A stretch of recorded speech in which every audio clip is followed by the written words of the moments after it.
Welcome to the Vision Gap Show. Align your big idea and vision with a plan of action to resonate and stand out in your market. With your hosts, Andy Halko and Tony Zayas. Hello and welcome to another episode of the Vision Gap Show. Today we're going to peel back the onion, the layers of the onion that is our frictionless approach to this strategy and our methodology. So Andy, you have this graphic up on the screen, and I think this speaks really well to addressing the complexity of pulling these pieces together. They all interact. They all have to be aligned. And that's why developing this strategy is hard. Something that I've come to learn is that you're really good at kind of organizing, categorizing, structuring things in a relational way that makes sense. So tell us about this graphic here and the approach. Yeah, I mean, this really is a foundational piece of the methodology that I think we've taken. And, we've done all these different episodes about, very specific things within Frictionless. I think what this does is kind of bring it up to that 30,000 foot view to look over top. And it's really about a couple of things. There are two main areas that we look at is your market and your organization. Obviously, when you think about it, most things come down to those two pieces. When I looked at marketing campaigns, I would always talk about, it's, trying to connect our audience to, our service, right? And that's market to organization. And if you break a lot of this stuff down, those are the two big players. Obviously, in some organizations, you may have other stakeholders like investors, et cetera. But really, when you're talking go-to-market strategy, these are the two big ones. And your market breaks down, to me, into two other big categories: your audience, who you are trying to reach. And we've talked in almost all of our episodes in some way about how imperative understanding your audience is, because if you don't know how to, provide services that solve their pains, if you don't know how to speak to their pains, you don't know what you're going to present that's going to convince your target audience to take action. All of these things, whether you're talking about product, customer service, sales, marketing, it all comes back to understanding your audience in depth. On the other side, you've got your competitors. So who are you competing against in the marketplace? Who are those folks that you have to have a better message than? You have to have a better product than. And understanding your competitors, where they're strong, where they're weak, how many there are, what market share they have, how you can capture market share away from them. That is a key component of the market to understand how are you going to win and capture your own market share.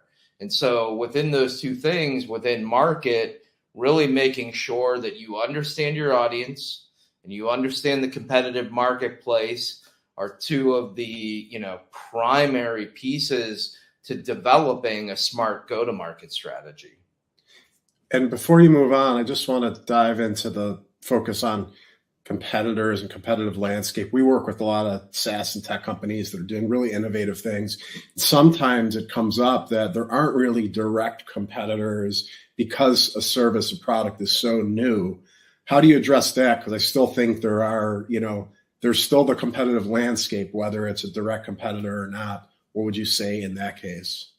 In my mind, there's always competitors. And, I think of nonprofit too. Sometimes nonprofits think like we're not competing against anybody, but you're competing against some sort of alternative, right? And, if it's something new, there is some way that people are handling that pain. I mean, unless you are dealing with a situation where, you're so far advanced, but even in that, like I think back to when an Apple iPhone came out, well, they still had competition, they were creating in some ways a new category, but people were using flip phones. They were using home phones. You can even think about email as a potential competitor. I mean, there are always alternatives to what folks do. One in the software space is as simple as internal. Think about a software that's replacing, things that maybe people are doing physically now on sheets of paper in their organization. Even if that's the case, they have that choice to continue to do that. Or software, a lot of times we see as simple as Excel and spreadsheets are a current competitor, because you can almost do anything in those, and people are using them every single day. I mean, we actually see that quite a bit as, spreadsheets as an alternative to many different solutions, because that's just the easiest, fastest, and most well known that an organization can just say, use this spreadsheet, because every employee just gets it. And a lot of times you're coming in with a software that maybe enhances that and provides a lot more insight and capability. But the argument is, my team already knows how to do this, and we're doing it this way, and it's not costing us any more than it is now. So I think when you think about competition, the word alternative is the other way that you can look at it. And no matter what, there is some other choice than you. And so you need to evaluate that. Yeah, no, that's perfect. And then on the other side is organization. Like we said, you connect those dots, right? Is between the outside world, your audience, and your competitors. What does your market look like? And now, what are we as an organization? And I break that up into two things. We call this culture, but it includes a lot more for me. It's vision, and kind of that, who we are as a company. And so I look at core values. We've talked about core values a lot in this. Is developing the right ones are key to success, where if you have the right core values, you're attracting the right people. You're using that as a litmus test to determine, are we bringing on the right people? Are we keeping the right people? Because the core values define what we should do every day. We get into things like vision, mission, BHAG, all of these things, big, hairy, audacious goal, that define where do we want to go as a company? How are we going to get there? All of those things that really define our organization at its core. And then on the other side, we've really got brand, which is how are we going to communicate that to the outside world, where I really look at brand not being a logo, but being your differentiators, your value propositions, your moat. What are these things that define us differently than our competitors or the alternatives? And, what is our elevator pitch and our brand voice? All of these things that help define how we communicate who we are, why people should buy from us, all of these different pieces. And so, culture and brand are so important in defining your organization that, again, you're ensuring you have the right people on the bus. You're making sure that they are aligned towards a common vision and they have a path to get there. And then you've got a plan for how you're going to appropriately communicate to the marketplace who you are, why they should buy, and all of these different pieces. And the reason that it's in this circle, I think now that we've gotten to the end, is so important, because if you think about it, brand, you have to understand your competitors to be able to communicate why you're different. You have to be able to understand your audience, to understand what's important to them, and what their pains are, so that you can communicate how you solve them.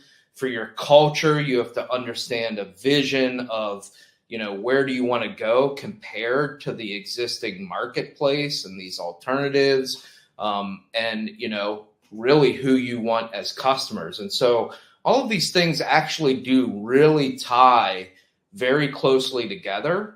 And that's where we get to the center point of developing really the strategy. Yeah, and I will say there's, almost anyone that's been in any type of leadership role has gone through exercises for all of the things you just talked about, all of those categories. But what's challenging is you could do the exercise and get the output and define your mission, vision, values.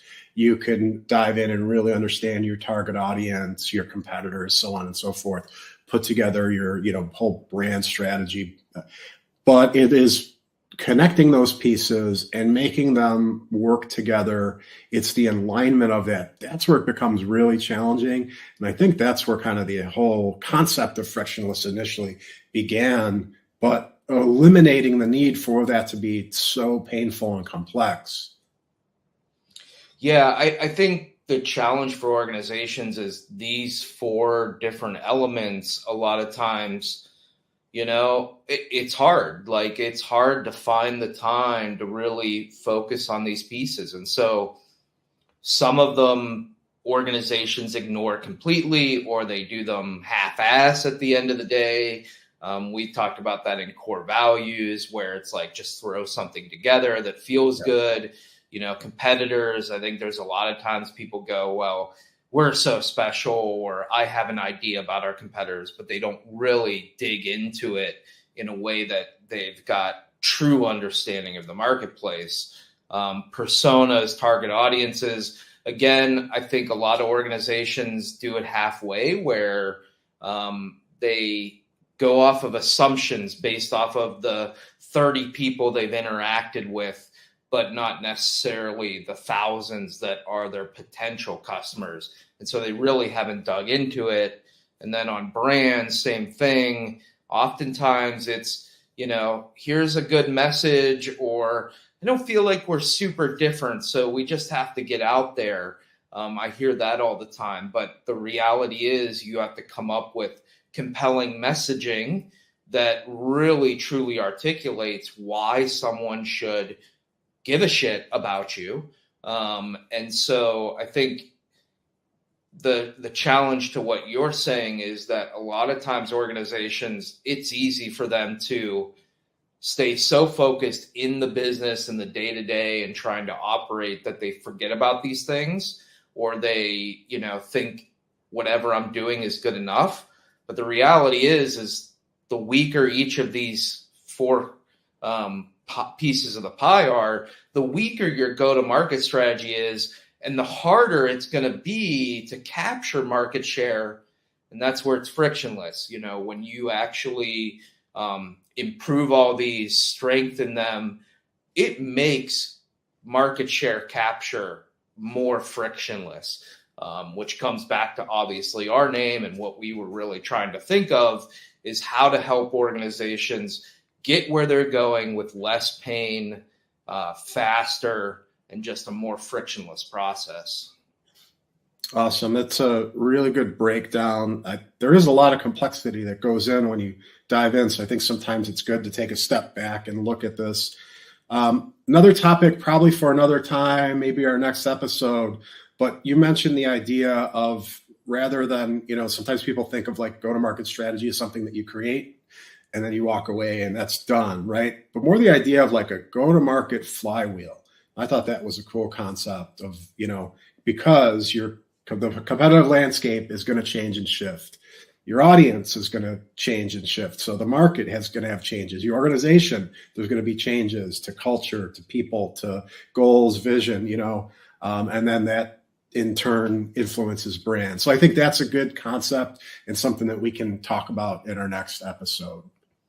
Yeah, I totally agree. Just to back that up is I really think that folks that don't believe that the market is shifting, or even that they haven't fully understood it. And every month that you're doing business, every year that you're doing business, you should be gathering more data about who you're working with, your competitors, even your own organization and how you run.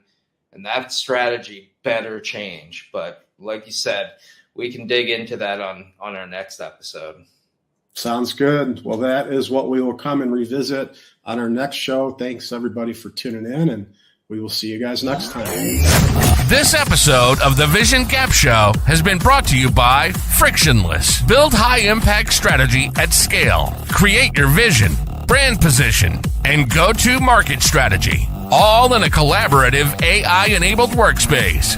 Visit frictionlesshq.com to create your free account today.